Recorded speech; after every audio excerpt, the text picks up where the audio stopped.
Well, it is easy to feel overwhelmed, confused right now with constant new information, updates regarding COVID-19, the variants, the booster shots. There's a lot happening. So board-certified family physician specializing in epidemiology, Dr. Georgine Nanos, is here now to tell us more about the latest updates on this, maybe to help ease our stress a little bit. And of course, to see the light at the end of the tunnel here, right? The good news is we have vaccines and everything. Boosters sound like they're on the way here. But let's talk real quick about the Delta variant and where it stands now. Are we making any sort of progress in trying to slow this down at all that you're seeing, Doctor? Yes, we definitely are, Eric. In fact, all of our COVID cases in San Diego County are on the downturn. They're declining, as well as the state of California. So if there's any good thing to come of the Delta variant is it moved through the population very, very quickly, and then it's starting to burn out, which is what we had expected. So a lot of people have come in contact with it. Hopefully most people have recovered, and we can hopefully start to move on from that. So it is on its way out. Doctor, what do we need to know about boosters? Right now, only the Pfizer one has been approved for certain groups we just mentioned. What do we need to know going forward? You know, right now we're trying to get people just to get the one dose, and now we're talking about the boosters, and many people have concerns as to, is this something that we're going to have to do every couple months?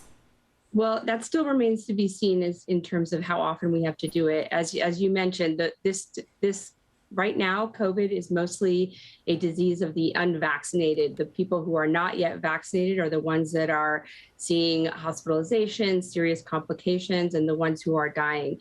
Most people, 99% of those who are vaccinated, are not going to be having those types of complications. They don't die of COVID. So I do encourage all of your listeners who are still unvaccinated to please go ahead and get vaccinated now.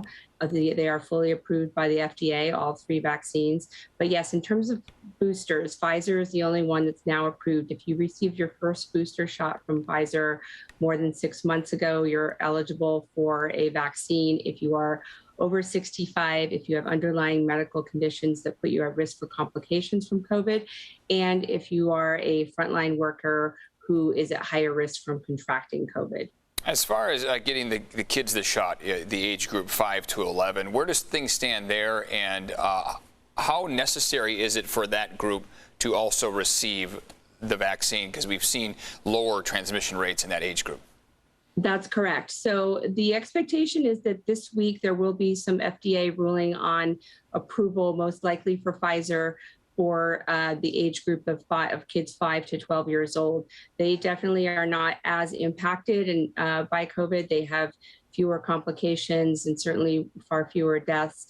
But it is important for everyone who is eligible to be vaccinated to do so. So when the time comes, that will certainly be the recommendation. But the best thing we can do right now to protect our children and those who can't be vaccinated is to make sure everyone who's eligible gets vaccinated when they can. So that includes all of the adults around those children. It's called, what we call in medicine, a cocooning effect. So if everyone around them is vaccinated, they are also protected. So that's why we're encouraging every adult who is eligible to please get vaccinated.